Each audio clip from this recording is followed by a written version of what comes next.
Moi, pendant mon cursus, c'était pas toujours clean. Hein. J'ai eu des problèmes financiers, j'ai fait des mauvais choix. Avec les réseaux sociaux, etc., c'est vrai que les jeunes idéalisent beaucoup le fait d'être entrepreneur. Ce que je veux juste dire et préciser, c'est que c'est dur. Trop dur. Vraiment, c'est dur. C'est qu'il faut avoir une vision claire. Il faut avoir des objectifs. Si on n'a pas d'objectif, pas avancer. Le fait que tu as cette responsabilité humaine, que tu offres une meilleure vie à ces 200 personnes, tu lâches pas.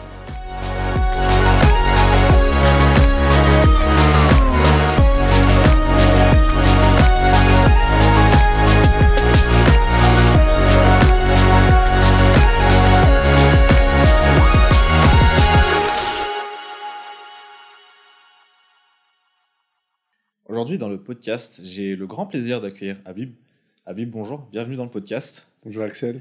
Alors, pour commencer, est-ce que tu pourrais te présenter comme quand tu te présentes dans la vie de tous les jours? Alors, je me présente, Ben Ramdan Mohamed Habib, 35 ans, PDG du groupe Yara Invest. Je suis installé ici à Madagascar depuis 10 ans à peu près. Je suis dans le domaine de l'immobilier généralement. Donc, j'ai créé ma première boîte en 2018. Je me suis lancé pour mon propre compte. J'aime l'entrepreneuriat spécialement en Afrique, parce que je crois qu'on a beaucoup de potentiel, on a beaucoup d'opportunités qu'il faut développer tout en étant dans l'Afrique. Très clairement. Qu'est-ce qu'on doit comprendre un peu de ton histoire étant enfant, adolescent, pour comprendre un peu la personne que tu es aujourd'hui? Tu as des frères et sœurs, tu as grandi peut-être dans quel contexte? Alors, je suis d'une famille un peu nombreuse, on peut dire. Je suis le seul garçon entre 4 filles. J'ai une seule sœur jumelle avec moi. On est les derniers de la famille. Mon père, il avait une entreprise de charpente métallique. Donc, ça reste toujours dans le domaine de la construction. J'ai vécu dans une ville qui s'appelle Bizerte, qui est au nord de la Tunisie. J'ai fait mes études à Tunis aussi, dans la grande capitale, en tant qu'ingénieur en génie civil. J'étais toujours passionné par l'entrepreneuriat, vu que mon père il avait sa boîte, donc je bossais un peu avec lui, je voyais comment lui il faisait, et je me voyais dans le futur comme lui, avec ma boîte, travailler pour mon propre compte et évoluer dans ce sens-là. J'étais passionné par les affaires depuis que j'étais jeune, j'étais au lycée, j'essayais de faire quelques affaires.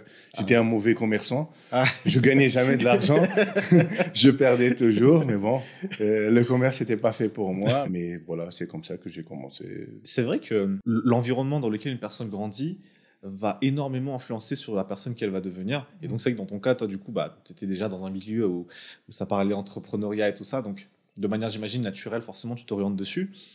À quel moment, parce que donc, tu dis que ça fait 10 ans que donc tu es à Mada, donc tu es arrivé ici à peu près, tu avais plus ou moins 25 ans, on va dire, quelque chose comme ça. Quand tu as fini tes études à Tunis, tu es d'abord resté à Tunis peut-être ou dans d'autres villes dans les environs. Tu es tout de suite venu sur Mada? Alors, au début, donc, moi, au début, j'ai fait bac maths. Okay. Donc, j'ai fait 2 ans de préparatoire après. Après, j'ai fait des études en pilotage. Je devais être pilote de ligne. Ah, okay. Pilote de ligne. Ah, okay. Donc, j'ai fait mon ATPL, c'est-à-dire dire la licence théorique. Okay. J'ai fini mon année de licence théorique. Après, je devais commencer mes heures de vol.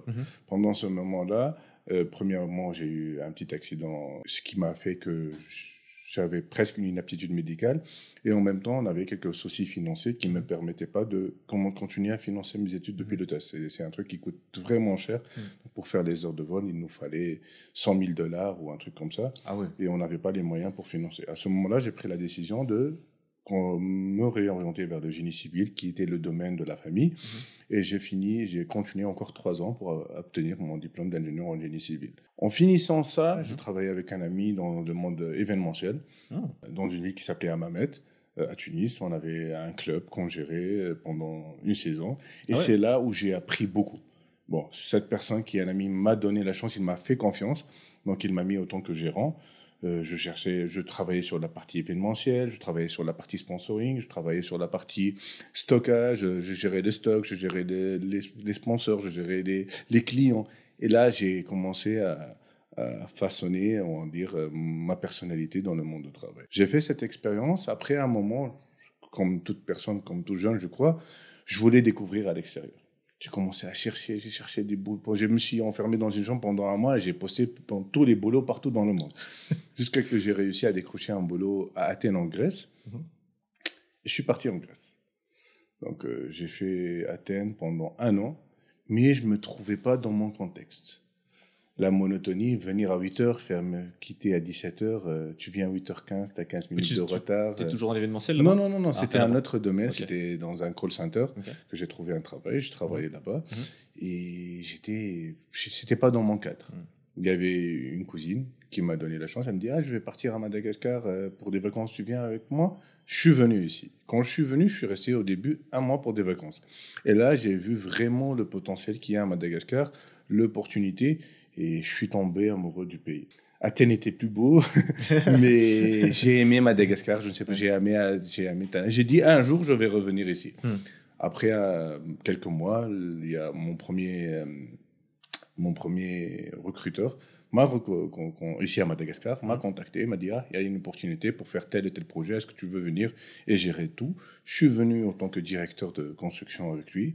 J'ai passé même pas 6 mois et je me suis lancé pour mon propre compte, vu que j'ai vu qu'il y a du potentiel. Il y a une demande du marché aussi. J'ai dit « Je vais travailler et je vais mettre mes choix sur le marché. » Ok, excellent. Alors, je pense on va prendre les choses par phase. Peut-être déjà quand tu étais, quand tu avais ton premier job dans le club, quand justement, par exemple, tu étais en charge de l'événementiel, du sponsoring, etc. Notamment par rapport au sponsoring, est-ce que tu peux me dire comment toi est-ce que tu avais une technique particulière pour aller démarcher les sponsors? Je pose la question parce qu'aujourd'hui, je pense qu'il y a plein d'événements qui se font, il y a plein, que ce soit des jeunes ou des moins jeunes qui les organisent, mais aller chercher des sponsors, ça fait partie effectivement du métier, quoi. Tu vois, quand tu fais un événement, généralement, il t'en faut au moins un idéalement, quoi.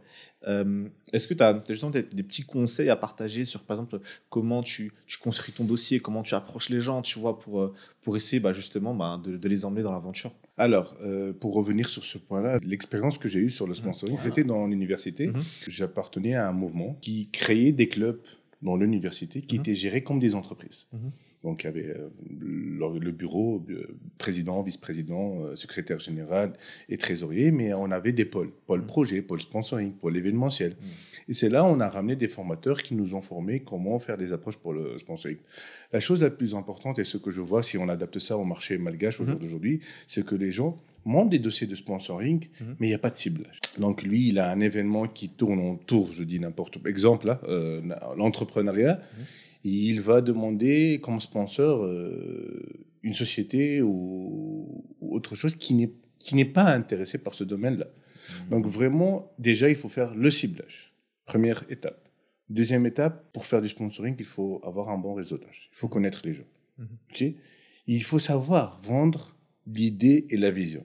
Donc, si on est, par exemple, on monte un dossier de sponsoring, avec Axel, par exemple, et on est 3 personnes, on doit avoir le même discours, on doit savoir c'est quoi notre vision, c'est quoi nos objectifs, on doit être, nous, convaincus du projet et être sûr de ce qu'on... Et là, on peut mettre bon vendeur, on va dire. Mais si on part juste déposer un dossier et partir sans expliquer, sans avoir... Pour moi, déposer un dossier à l'accueil et partir, ça sert à rien. Tu te dévalues. Tu décroches un rendez-vous, si on t'accueille, ça va, si on t'accueille pas, tu relances. T'as pas de rendez-vous, tu dois défendre ton projet et l'expliquer aux gens parce que les gens, ils vont voir un événement, ok, c'est quoi, comment on veut voir ça, c'est la première chose. Et après, il faut toujours regarder à long terme. Il faut chercher des sponsors ou des partenaires qu'on peut travailler avec eux à long terme et ne pas faire coup par coup. Si on est dans l'événementiel ou si on est dans une autre activité, ok. Si demain, on va faire l'approche vers telle entité, comment elle peut nous suivre sur long terme? Et c'est là où tu arrives à fidéliser les sponsors et tu as des bons sponsors. C'est vraiment le ciblage. Il faut être soi-même convaincu de notre projet et de la qualité qu'on peut offrir. Et il faut trouver toujours du win-win. Tu ne peux pas aller demander à un sponsor, ok, tu me demandes un sponsor, il peut t'aider au début, mais après, s'il ne trouve pas du win-win, il ne va plus t'aider, il va sponsoriser autre chose. Donc, il faut toujours trouver comment cette personne en face ou ce partenaire ou cette société, elle peut être win-win avec vous dans cette aventure. D'accord, ok, excellent. Je sais, il y a une question qui m'est venue comme ça à l'esprit, on est en train de discuter. Est-ce que quand tu étais plus jeune, donc quand tu étais enfant, adolescent, tu étais plutôt, tu penses, quelqu'un de réservé ou tu as toujours été, on va dire, assez avenant et à l'aise, on va dire, dans les interactions humaines? Alors, j'étais toujours quelqu'un d'à l'aise, avenant, j'étais quelqu'un qui avait toujours des amis. Moi, j'aime bien être entouré, j'aime mes amis, j'aime pas être solitaire.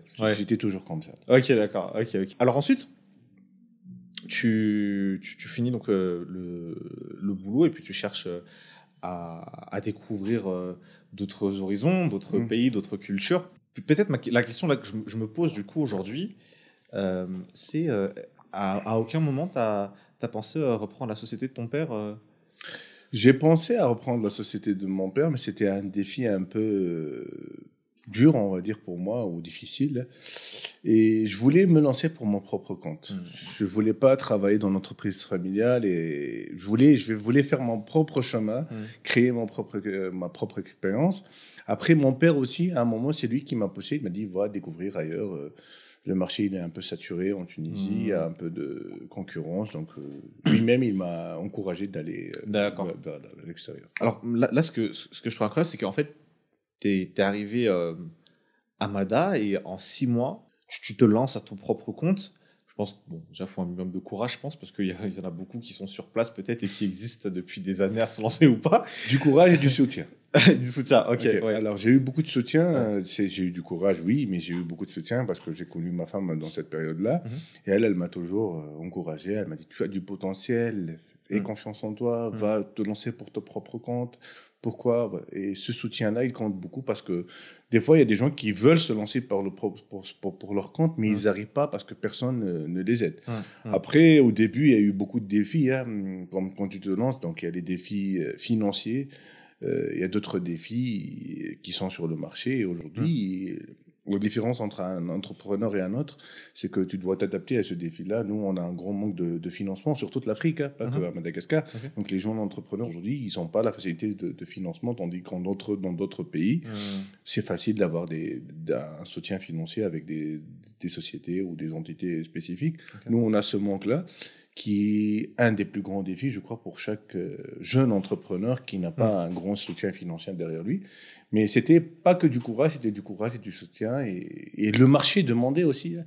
Donc, j'ai identifié un besoin dans le marché de la construction, parce que j'ai commencé avec mon entreprise de construction, c'est qu'il y avait les grands et les petits. Les gros, ils étaient chers. Et les petits, ils n'étaient pas chers, mais il n'y avait pas de la qualité.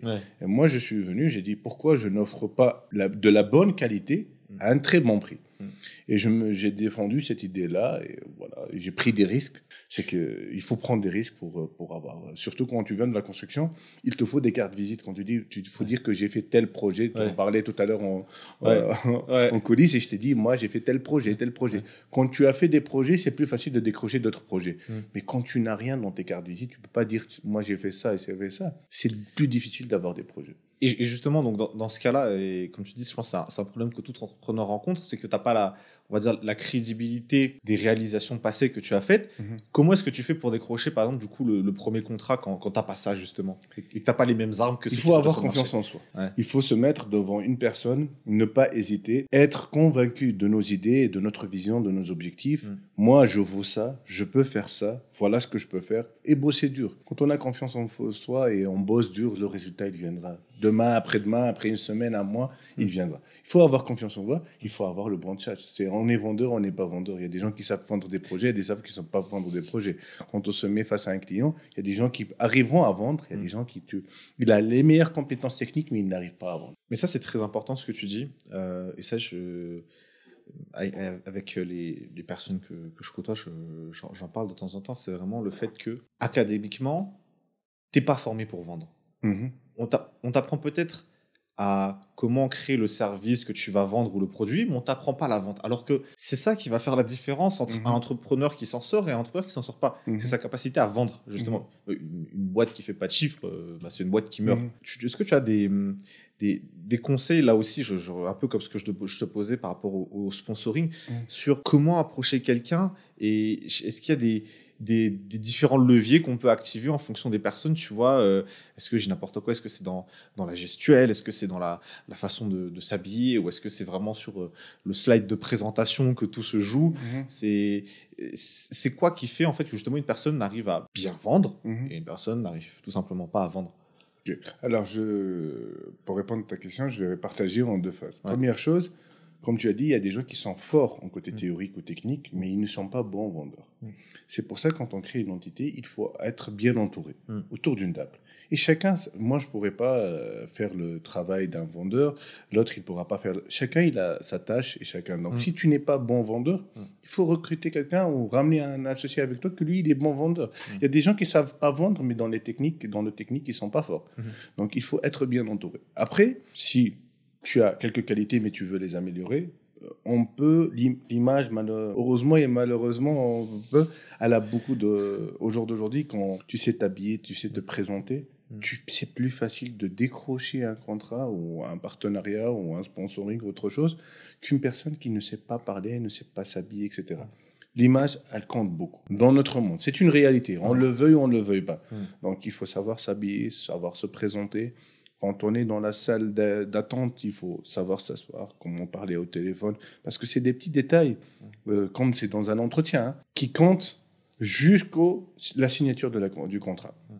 Donc ça, l'image, elle a beaucoup d'importance. Le discours aussi, il a beaucoup d'importance. Comme je dis, je répète toujours, il faut être convaincu soi-même par ce qu'on fait. S'il n'y a pas de passion, si tu n'as pas de passion et tu n'es pas patient aussi, donc toi, tu dois être convaincu de ce que tu fais. Moi, je veux vendre cette bouteille d'eau. Je dois être convaincu que c'est la meilleure bouteille d'eau sur le marché. Si moi-même, j'hésite, ok, je vends de la bonne qualité, mais bon, tu pourras jamais vendre. Tu pourras jamais décrocher un contrat. Tu dois être, même si tu n'es pas là, même si tu n'es pas aussi fort, tu te dis, ok, moi, je veux être le meilleur. Moi, je sais que je peux t'offrir le meilleur service, la meilleure qualité de travail, etc. C'est en ayant confiance en soi, en travaillant sur son image, en travaillant sur son discours. Il faut assurer, après, tu peux être face à des questions, il faut savoir aussi comment répondre. Voilà, tu peux décrocher un partenariat, un projet, autre chose. Après, si tu n'as pas le tchatch pour vendre, c'est pas grave. On recrute quelqu'un qui sait le faire, lui, il s'occupera de cette partie-là, et toi, tu t'occuperas d'une autre partie. Ouais. Ok, d'accord. Ok, excellent. Tu parlais justement de meilleurs produits, etc. Est-ce que toi, tu penses que quand on veut être le meilleur dans son domaine, c'est possible d'avoir l'équilibre dans la vie entre pro et perso? Est-ce que c'est possible? Quand tu veux être le meilleur, hein, quand tu veux être le meilleur. C'est une grande question, le pro et le perso. Avant de se lancer dans un projet, quel que soit, même à part la qualité, il faut qu'on ait le soutien. Si on est dans un couple, il faut avoir le soutien de sa femme ou de son mari. Si on est dans une famille, il faut avoir le soutien de sa famille. Ce soutien-là, il compte beaucoup. Parce que si on veut exceller, il faut sacrifier un peu de temps avec la famille ou de temps personnel pour travailler sur ces points-là. Donc, il faut avoir, première chose, ce soutien-là et faire l'équilibre à 100%. Pour moi, je n'arrive pas à le faire. Je parle de mon exemple. Après, il y a des gens qui peuvent le faire, mais il ne faut jamais oublier, je regardais une vidéo, c'est qu'aujourd'hui, quand on prend un bol, j'ai vu une vidéo sur Internet, on prend un bol, quand on met, par exemple, des balles de ping-pong, tu vois l'exemple. Je vois la vidéo, ouais. Ça, tu vois, c'est des choses importantes. Après, tu mets du sable, après, tu mets des granules. Ça, c'est des choses moins importantes et moins importantes. Tu arrives à remplir le verre. Mais quand tu commences par le sable, tu n'arrives pas. Le côté personnel, il est vraiment important. La santé, la famille. La famille, soit ta femme et tes enfants, ou ton mari et tes enfants, ou la famille, tes parents, etc. C'est vraiment important, les amis aussi. Mais comme j'ai dit, c'est que le projet, ça doit être un projet porté par des gens qui t'entourent. Si eux, ils ne te croient pas en toi, ils ne sont pas là à te soutenir, à te pousser, tu ne pourras pas avancer parce que tu dois sacrifier de ton temps personnel pour ton projet. C'est la raison pour laquelle c'est que derrière chaque homme ou chaque femme qui réussit, il y a quelqu'un qui est derrière lui, qui le soutient, soit une famille, soit un mari, soit un ami, etc. Et c'est vraiment important dans ce sens. Donc, pour répondre à la question, ce n'est pas facile. Donc, il faut avoir du soutien pour sacrifier un peu le personnel pour le professionnel. D'autant qu'en plus, parfois, quand on se lance dans l'entrepreneuriat, parfois, on va dire, ce qu'on peut considérer comme le succès vient plus ou moins rapidement, mais parfois, ça prend plus de temps. Donc, c'est vrai que, comme tu dis, si tu n'as pas le soutien et que, par exemple, j'ai n'importe quoi, à la maison, ça se ressent que, par exemple, tu fais pas le chiffre d'affaires, le résultat net que tu aurais espéré, et que donc, cette année, par exemple, on va pas en vacances, l'année prochaine non plus. Si effectivement, il n'y a pas le soutien dès le départ, c'est compliqué. Hein. Alors, là, Tu es vraiment avec des fois, on parle même pas de vacances, hein, quand tu te lances dans des projets.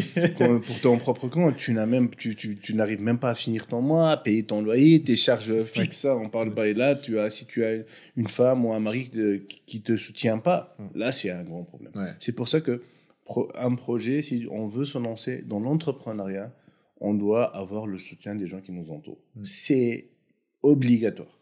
Si tu te vois que tu n'as pas le soutien des gens qui te entourent, ils ne partagent pas la même avis que toi et les mêmes idées que toi, ça va vraiment être difficile. Et c'est pas par expérience, les gens que je connais qui se sont lancés juste sans les soutiens des gens, ils ont soit c'est la famille qui est affectée, soit ils lâchent prise et ils arrêtent le projet.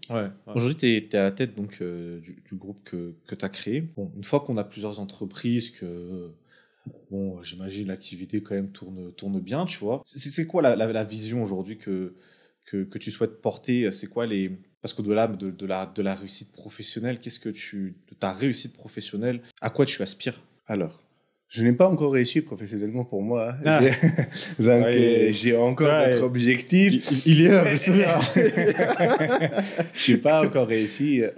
Quand on commence pour s'en prendre compte, hein, j'ai que 35 ans. Hein, donc, je n'ai pas 30 années d'expérience derrière moi. Hein. Donc, au début, on travaille sur, quand on revient du point qu'on a dit tout à l'heure, sur les cartes visites. Au début, tu essaies d'avoir des projets pour avoir des cartes visites. Une fois que tu as des cartes visites, c'est plus facile de décrocher d'autres projets. On revient, une boîte qui n'a pas de finances, qui n'a pas de projet, elle ne peut pas vivre. Donc, il faut se battre au début d'avoir des projets. Une fois qu'on a l'argent, il faut passer sur la deuxième phase qui est la structuration. Il faut avoir la bonne structure. Tu ne peux pas avoir au début la bonne structure parce que tu ne pourrais pas assumer les charges. Donc, au début, moi, c'était ça. Décrocher des projets, avoir des projets. Quand on a le flux qui rentre financier, là, on va dire, écoute, je peux recruter le meilleur comptable, je peux recruter le meilleur DAF, je peux recruter tel et tel et tel. Et avoir une seule main ne peut pas applaudir, il faut toujours être dans une table bien entourée, etc. Donc, c'était l'étape 1, j'ai réussi. Je suis dans une étape de structuration pour moi. Je n'ai pas atteint la structure que moi je veux encore. Donc, je suis dans cette étape-là. La vision que je porte, c'est vraiment de donner une chance aux jeunes. Quand je suis venu à Madagascar, j'ai remarqué que les jeunes malgaches, ils ont beaucoup de compétences. Ils sont meilleurs que moi. J'ai connu des techniciens supérieurs. Moi, je suis ingénieur qui sont mieux que moi dans leur formation. Mais juste, c'est qu'on ne leur donne pas de chance. Comment on ne leur donne pas de chance ? Ils ont moins confiance en soi, en eux. Quand ils viennent dans un entretien, on a parlé de ça tout à l'heure, parce qu'ils bégayent, ils sont pas bien, etc. Et on leur donne pas la chance, et voilà. Donc, ma vision, c'est de donner, première chose, la chance aux jeunes, et de s'ouvrir entre nous. Moi, je viens du nord de l'Afrique, et je suis au sud de l'Afrique. Et ce continent, il a besoin de travailler ensemble. On a des organismes comme ESA ou autre chose qui nous permet de faire des échanges commerciaux intéressants. Il faut qu'on travaille ensemble. Le continent africain, il était toujours vu comme un continent où il y avait des ressources, etc. Mais le continent africain, il y a énormément de jeunes. Il y a énormément de jeunes qui ont des idées et qui peuvent vraiment faire des choses incroyables. C'est un continent, c'est unique. Pour moi, c'est un continent unique. Donc, ma vision, c'est aider les jeunes, donner la chance à ces jeunes malgaches et africains de travailler entre nous, de s'entraider et d'arrêter de s'orienter vers l'Occident pour faire nos affaires. On peut acheter tout entre nous, faire des affaires, et pourquoi pas, on soit une union, comme il y a union telle ou telle ou telle ou telle, on soit une union pour faire un monde meilleur. Et on ne dépendra plus de personne. Mais c'est vrai, ce que tu dis, c'est que c'est fou parce que quand on est entrepreneur, surtout par exemple si on fait par exemple dans l'export, on pense effectivement à des marchés occidentaux, on va dire, dont on a déjà l'habitude d'entendre, et on pense pas à ce qu'il y a juste à côté, alors que en bossant avec justement les pays du continent africain, comme tu dis, il y a des organisations comme la Comesa et autres, où en fait, tu as même des facilités, en fait. Bien sûr, tu vois. Et ça, on n'y pense pas du tout. Donc, c'est vrai que c'est important de faire passer ce message aussi. C'est-à-dire que même nous, au niveau de l'Afrique, en fait, on peut bosser ensemble. Et il faut, en fait. Il faut très clairement. Je vais revenir peut-être sur la question, tu parlais de l'aspect, les étapes ou carte de visite, puis après structuration. C'est qui la première la première personne que tu as recrutée et que tu as payée comme salarié, c'était qui? Et c'était quoi son job? Alors, la première personne que j'ai recrutée, c'était la première personne qui m'a accueilli à l'aéroport. Ah ouais, à direct. Toi, à l'aéroport, tu as dit, à toi, je te prends. Alors, cette personne-là, elle a fait des études dans un autre domaine qui n'est pas ni l'immobilier, ni la construction, ni ce qu'elle fait au jour d'aujourd'hui. Quand je suis venu, elle était en stage. Dans la boîte où j'étais recruté. Ouais. Donc, c'était elle qui m'a accueilli à l'aéroport. Elle était là, elle touchait une rémunération vraiment symbolique, on va dire. Et elle était une personne vraiment de confiance, sur laquelle on pouvait compter, etc. Et quand j'ai décidé de partir, je lui ai demandé de partir avec moi. Ouais, donc, elle me suit, elle est là jusqu'à maintenant. Elle est là jusqu'au jour d'aujourd'hui. Super. Elle s'occupe de ce qui est comptabilité, elle m'aide sur beaucoup de choses. Elle a pu évoluer. Bon, elle n'a pas fait ce qu'elle a étudié, mais c'était la première personne que j'ai recrutée. J'ai cru en elle et voilà. Elle est là jusqu'à maintenant. Ouais, c'est excellent. Non, c'est excellent, franchement. D'ailleurs, toi, dès le premier mois, t'as réussi à te verser un salaire en tant qu'entrepreneur ou... Je n'arrive pas à me verser un salaire jusqu'au jour d'aujourd'hui. T'attends les dividendes, du coup. Alors, je n'arrive pas. C'est important de se verser un salaire dès le début. Et je crois que dans la structuration, c'est obligatoire. Mais des fois, quand tu aimes ton bébé, une entreprise, c'est comme un bébé, hein. Même si tu as un peu plus d'argent, tu investis toujours dans la boîte, pour que tu t'améliores et tu passes en second. Ouais, je te comprends. Ouais. Je te comprends. Et ça, c'est vrai, ça, c'est un truc que je parlais à quelqu'un, et la personne me disait, quelqu'un qui dirige un groupe et dit, oui, comme tu dis, faut se verser un salaire, c'est bien, même si c'est un petit peu, tu vois, mais je dis, ouais, mais bon, comme tu dis, en plus, l'entreprise, elle passe par des phases, surtout quand tu es dans la première phase. Et au début de la deuxième phase, je dis ouais, mais effectivement c'est compliqué parce que on est on est entrepreneur, donc forcément on est sur un marché qui est concurrentiel. Il y a des concurrents, qu'on le veuille ou non, donc il faut qu'on sache justement soit investir dans les ressources humaines, soit ça peut être dans le matériel ou autre, tu vois. Donc c'est que je comprends quand tu me dis que tu n'arrives pas aujourd'hui encore à te verser. Alors peut-être que tu pourrais, j'imagine, oui, mais en fait c'est juste que tu te dis... Bon, nous on a évoqué les phases comme si c'était aussi facile que ça, mais en vrai aussi, quand on se lance dans l'entrepreneuriat, on fait des erreurs. On n'est pas parfait, donc on fait des erreurs. On peut se trouver facilement endetté quand on se lance dans le projet, mais c'est ça que je dis, c'est qu'il faut essayer et apprendre de ses erreurs. Moi, pendant mon cursus, c'était pas toujours clean. Hein. J'ai eu des problèmes, j'ai eu des problèmes financiers, j'ai fait des mauvais choix, j'ai fait des mauvais calculs, j'ai pris des mauvais projets, des fois j'ai chiffré un projet sur le papier, je me voyais gagnant. Fin du projet, je me trouve perdant. Là, ça arrive. On apprend de nos expériences. Au jour d'aujourd'hui, j'apprends toujours. C'est pour ça que des fois, tu n'en arrives pas, parce que tu te trouves, je crois que tu es entrepreneur aussi, tu peux me comprendre, c'est que tu te trouves avec des charges, tu dois payer ça. Tu as des dettes à droite, des dettes à gauche, qui apparaissent au fur et à mesure de ton acheminement, parce que juste, tu veux être le meilleur, et juste, tu veux améliorer les choses. Ouais, je te comprends tellement, et c'est pour ça que c'est là aussi où peut-être moi un message que des fois je te passe aussi, c'est de dire avec les réseaux sociaux, etc., c'est vrai que les jeunes idéalisent beaucoup le fait d'être entrepreneur. Ce que je veux juste te dire et préciser, c'est que c'est dur. Trop dur. Vraiment, c'est dur. Trop dur. Quand tu es entrepreneur, moi personnellement, hein, l'entrepreneuriat, ma société, ce qui m'arrive, c'est un truc qui tourne dans ma tête, on va dire 23 heures sur 24. Même quand je dors, je pense aux chiffres, à des projets. Donc, c'est vraiment trop dur. Hein, à un moment, tu te poses même la question, pourquoi moi, je ne suis pas resté où j'étais? J'avais un salaire, 17 heures, je fermais mon ordinateur, je rentrais.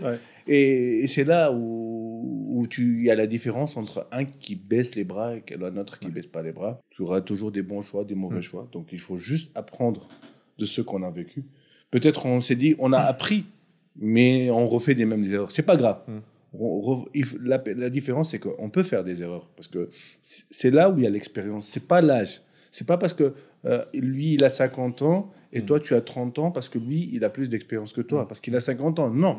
Tu peux avoir 30 ans et avoir plus d'expérience que lui parce que toi, tu as vécu des choses que lui, il n'a pas vécues.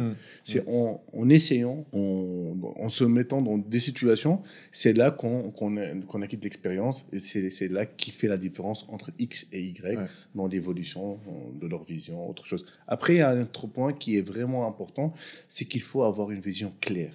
Il faut avoir des objectifs. Si on n'a pas d'objectifs, on ne peut pas avancer. Si tu veux ramer juste comme ça, j'ai une boîte, j'avance, ça ne sert à rien. Il faut savoir où tu veux arriver. Même si c'est un rêve, je peux te raconter par exemple un rêve que tu me dis, c'est impossible, c'est pas grave. Au moins, tu as un objectif, tu pourras peut-être, tu l'atteindras, mais au moins, tu sais où tu veux y aller. Est-ce que parfois, toi, aujourd'hui, tu es au sommet d'un point de vue structurel, organisationnel de ton groupe. Est-ce que parfois tu te sens seul? Toujours. Tu es dans des moments où tu es seul. Tu as, dans mon cas, j'ai ma femme qui me soutient, il y a ma fille, mais j'ai des collaborateurs qui ne sont même pas des collaborateurs, c'est des amis à moi qui sont toujours là, qui sont prêts à tout faire pour moi. Mais il y a des moments où quand c'est trop dur, tu te sens seul. Après, il faut toujours être positif. Il faut toujours garder le sourire. Moi, ce que je fais, c'est que malgré tout, je pars des fois au bureau, j'ai des montagnes de choses, de problématiques à gérer. Je dis, écoute, j'arrive, je garde le sourire, j'essaie de communiquer cette onde positive avec tout le monde. Et je dis, il y a Dieu Tout-Puissant aussi, qui est là pour moi. Pour moi, il faut croire en Dieu pour avancer. Et ça s'arrangera. Et je touche le bois. J'arrive à m'en sortir. Ça, c'est top. Non, c'est top. Et d'ailleurs, justement, peut-être, il y a un gars qui m'a beaucoup inspiré, d'ailleurs, dans le fait aujourd'hui que j'ai ce podcast, il s'appelle Steven Bartlett. Il a un podcast qui s'appelle The Diary of a CEO. Et lui, un jour, il a dit, parce qu'il fait des genres de vlogs, et il dit dans le vlog, là où, selon moi, l'entrepreneur, le chef d'entreprise doit passer le plus de temps, c'est dans le recrutement. Parce que, comme tu disais tout à l'heure, une main ne peut pas produire toute seule et en fait, on a besoin d'être bien entouré. Est-ce que toi, justement, c'est quoi un peu ton expérience par rapport au recrutement, notamment à Mada? Est-ce que tu as trouvé ça comment Alors, le recrutement à Madagascar, c'est un truc vraiment difficile, très difficile. J'ai fait des choix dans mon aventure. Des fois, j'ai recruté des gens que je connaissais. Je les ai ciblés, j'ai dit, telle personne, ils peuvent m'aider. C'était des bons choix, c'était des mauvais choix aussi. C'est pas par manque de respect à la personne, mais c'était des mauvais choix pour moi. À un moment, c'était des bons choix pour moi, et à un moment, c'était des mauvais choix. Et le recrutement, c'est un truc vraiment important. Il faut savoir qui on a avec nous. Après, on a une grande pas dire problématique, c'est que par exemple, nous, dans la construction, on n'a pas beaucoup de main-d'œuvre qualifiée. Donc, on a des bons maçons, mais qui ne sont pas autant qualifiés. On a des bons peintres, mais qui ne sont pas. On a des électriciens. Et c'est là où je dis que nous, une fois arrivés à une étape, il faut que nous, entreprises de construction ou regroupements ou syndicats, on se tourne. Moi, je l'ai fait avant. Dans l'année 2022, j'ai pris 2 centres de formation qui étaient au nord. Et j'ai pris la décision de leur donner du matériel parce qu'on ne peut pas former des jeunes qui n'ont pas de matériel. Comment il veut être un bon carreleur et lui, il n'a pas le matériel dans le centre de formation pour être un bon carreleur? Étape 1. Clairement, Étape 1, j'ai donné du matériel. Étape 2, j'ai dit pourquoi pas, on ne forme pas les formateurs. Pourquoi? Il y a un problématique, c'est que vient la formation du formateur qu'il faut la revoir et non pas la formation de l'étudiant. Parce que sous ce formateur-là, il y aura une dizaine ou une vingtaine. Après, donner une chance au stage. Sur le marché du travail au jour d'aujourd'hui, les jeunes, quand ils finissent leurs études, ils font le stage qu'à la fin pour leur projet de fin d'études. Ils ne font pas les stages au début. Il faut que les entreprises ici, les regroupements d'entreprises, soient ouverts à recruter des stages. C'est difficile de trouver un stage pour un carreleur, par exemple. J'avoue. J'ai jamais vu d'annonce, on cherche un stagiaire carreleur. Donc, il faut s'ouvrir. Il faut laisser les jeunes passer dans les entreprises, faire des stages. Comptable, carreleur, RH, technicien, ingénieur, dessinateur, etc. Il faut qu'ils font des stages. Il faut que les élèves aussi font des stages dès la première année. Il finit ses études pendant l'été, il part faire un stage. Deuxième année, il finit ses études, il part faire un stage. C'est là qu'il aura de l'expérience. C'est là qu'il va apprendre. Quand il va attaquer le monde du travail, il a quelques acquis, il sait comment ça se passe. Mais il finit pas ses études, après il n'a jamais connu le monde de travail, il va attaquer, il aura des problématiques. Ouais. Je reviens sur le sujet principal, c'est le recrutement, c'est un truc vraiment difficile, surtout sur la qualité des gens. Et je reviens sur les choses, il y a des gens qui sont en face de toi pendant l'entretien, qui ont beaucoup de compétences, mais tu n'arrives pas à lire ça. Parce que sur leur CV, quand tu prends un jeune, par exemple, sur le CV, il n'a pas d'expérience. Ouais. Ils sortent tous des mêmes écoles. Voilà. Si lui, il n'arrive pas à avoir confiance en soi, il va bégayer, il va pas savoir quoi dire. Hop, tu le refuses, il n'a pas de chance, tandis que c'était lui la bonne personne qu'il fallait pour ce poste. Donc, il faut prendre du temps. Moi, ce que je fais beaucoup d'entretiens. Premier entretien, deuxième entretien, troisième entretien. Ah ouais. C'est pour que la personne, dans le premier entretien, il n'est pas à l'aise. Je le laisse. Deuxième entretien, il n'est pas à l'aise. Mais en venant une fois, deux, trois, peut-être dans le troisième entretien, il peut sortir ce qu'il y a vraiment en lui. Et c'est ça la technique. Après, moi, j'essaie toujours d'être là dans les entretiens et de choisir mon équipe. Ouais. Je délègue pas. Ok. Tu penses, dans ton domaine à toi, c'est par exemple sur quel poste tu vois vraiment que c'est vraiment galère, tu vois? Genre par exemple, je dis n'importe quoi, est-ce que c'est sur, je sais pas si tu travailles avec des architectes ou c'est avec celui qui contrôle les travaux, par exemple? Tu sens qu'il y a quand même vraiment un pôle où vraiment là c'est vraiment un vrai combat pour aller trouver le profil? Un poste où il y a vraiment... Honnêtement, je ne vois pas... Le marché au jour d'aujourd'hui, il y a des potentiels. Okay. Il y a de tout. Okay. C'est juste sur la main-d'œuvre qualifiée où il y a du problème. Au jour d'aujourd'hui, les centres de formation, je ne parle pas des diplômes, mais les centres de formation, la main-d'œuvre qualifiée, on n'a pas pas des peintres qualifiés. Ouais, je vois. Et aujourd'hui aussi, il y a un autre truc, c'est que ces gens-là qui sont dans ce domaine-là, les peintres ou électriciens ou carrelage, etc., ils n'ont pas l'œil du détail. Et on doit les comprendre. Un carreleur, pour lui, poser comme ça ou poser à 1 degré, c'est déjà du carrelage, c'est beaucoup. Ouais. Donc c'est ces points-là qu'il faut travailler, et c'est là où je vois qu'il y a vraiment peut-être une problématique. Mais sur ce qui est au bureau, administration, etc., je ne vois pas. Ouais, ok. Le marché, il y en a beaucoup, énormément. Comment est-ce que tu te vois dans 10 ans? Alors, dans 10 ans. Dans 10 ans. Tu auras 45 ans. J'avais un objectif, je ne sais pas si je pourrais l'atteindre ou non, c'est qu'à 45 ans, j'arrête. Ok, ouais. Et je me tourne un peu pour ma famille, je passe plus de temps, j'aimerais bien plus. J'ai une fille qui a 4 ans, dans 10 ans, elle aura 14 ans. Ouais. Donc, c'est un objectif, mais bon, je sais que c'est un peu dur. Je me vois diriger mon groupe avec plus de structure. Donc, je me permettrai de travailler ici ou là-bas ou à la maison ou autre chose. J'essaie de créer une bonne structure, des plateformes qui me permettront de gérer à distance tout mon travail et surtout passer plus de temps avec ma famille. C'est le plus important.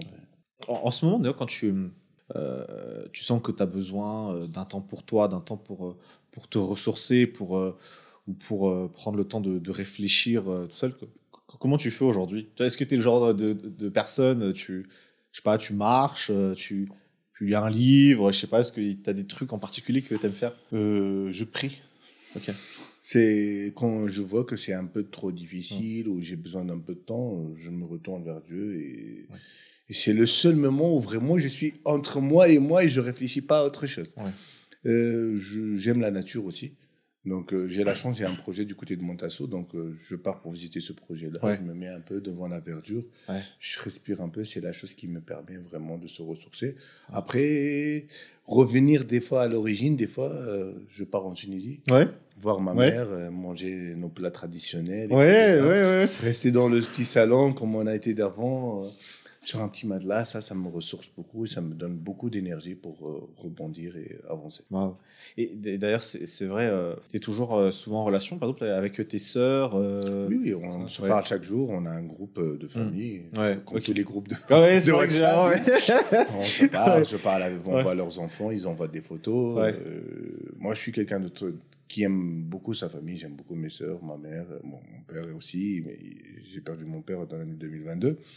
Et je suis trop attaché. Pour moi, les choses les plus importantes, c'est à ma femme, ma fille, mes sœurs et ma mère. C'est les choses les plus importantes dans ma vie. Wow. Malgré que, des fois, le travail, on est trop sur nos objectifs, notre vision, qu'on les délaisse un peu, mais à l'intérieur de moi, je le sais très bien, malgré que je m'excuse devant la caméra. Là. Ouais. Mais et justement, parfois, quand ça t'arrive, quand tu vois que vraiment tu es à fond, tu es concentré sur le boulot pour faire avancer les choses. Et au final, d'ailleurs, quand tu vois qu'on est entrepreneur, c'est vrai, on a cette étincelle au début qui nous dit, OK, je vais faire ça, machin. Mais en fait, à terme, plus tu avances, plus tu te dis, OK, mais en fait, je vais le faire aussi. Mais je le fais pas que pour moi, en fait. Ça, j'imagine, tu le fais pour ta femme, pour ta fille, pour ta famille, tu vois. Mais est-ce que quand même, des fois, ça t'arrive de te sentir un peu coupable, justement, de fait de pas être là, tu vois quand... Exactement, Ouais. parce qu'on se bat pour eux tous, mais des fois, on se sent coupable, surtout quand on a, je crois que, quand on a des enfants. Hein, en étant dans le boulot, on les voit pas grandir. Pour pas le temps de vivre des petits moments, ça te touche. Quand tu es seul, tu te dis, peut-être ma fille, elle n'a pas besoin que tu lui offres tout ça. Elle a besoin juste de ta présence. Et non pas le reste, elle connaît pas le reste, parce qu'elle elle est encore jeune, elle connaît pas le reste. Et ça me touche des fois, mais bon, on essaie de faire l'équilibre comme on peut. Et après, dans le travail, il faut être passionné aussi. Si on n'a pas de passion, on ne peut pas continuer. Donc, si tu en es passionné, on trouvera toujours l'équilibre. Mais si on n'est pas passionné, on doit lâcher un des deux. Donc, tu dois être passionné de ce que tu fais pour pouvoir avancer. Si on n'est pas passionné, c'est impossible. Ça, c'est vrai, par contre. Il y a des gens qui disent ouais, pas besoin d'être passionné pour entrepreneur, mais c'est tellement difficile et challengeant. Et je ne vois pas comment tu peux le faire si, justement, comme tu dis, tu n'as pas... Parmi les plusieurs éléments, tu n'as pas au moins cette passion-là. Parce que clairement... Il faut être passionné de ce qu'on fait, aimer ce qu'on fait. Moi, j'adore mon travail. Je ne vais pas rentrer dans les détails, mais j'ai eu beaucoup de hauts et des bas dans mon entreprise, mais je suis toujours là parce que j'aime mon travail. Je pouvais à tout moment laisser tomber. J'ai eu des offres autant que pour travailler comme directeur ou comme dirigeant dans des boîtes avec des très bons salaires. Je pouvais être à l'aise. Mais... j'aime mon travail, j'aime ce que je fais et j'aime ce côté humain.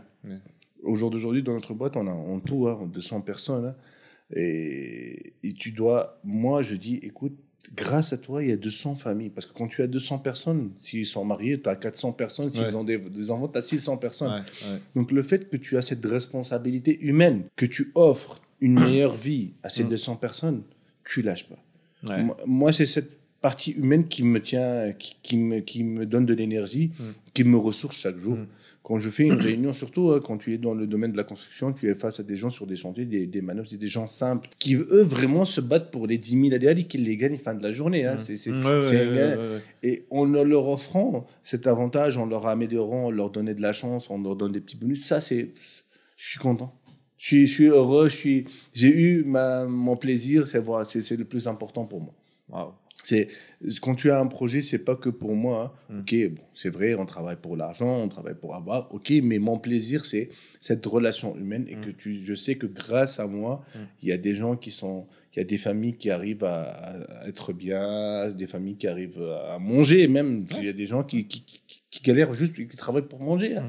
C'est pas, ils travaillent pas pour aller en vacances. Non, clairement, non, c'est vrai, non, clairement. Ils travaillent pour manger. Clairement. Le fait que tu peux leur offrir cet avantage-là, je crois que Dieu aussi voit ça et c'est pour ça que Dieu te soutient aussi dans des moments difficiles et il te permet toujours d'offrir ce travail.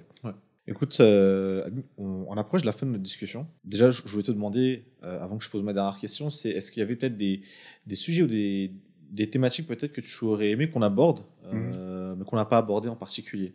Bon, je crois qu'on a fait un peu le tour, mais bon, je reviens sur une thématique ou un sujet qui est vraiment important, que j'aime communiquer. C'est vraiment notre aide entre jeunes entrepreneurs ou jeunes sociétés africaines entre nous.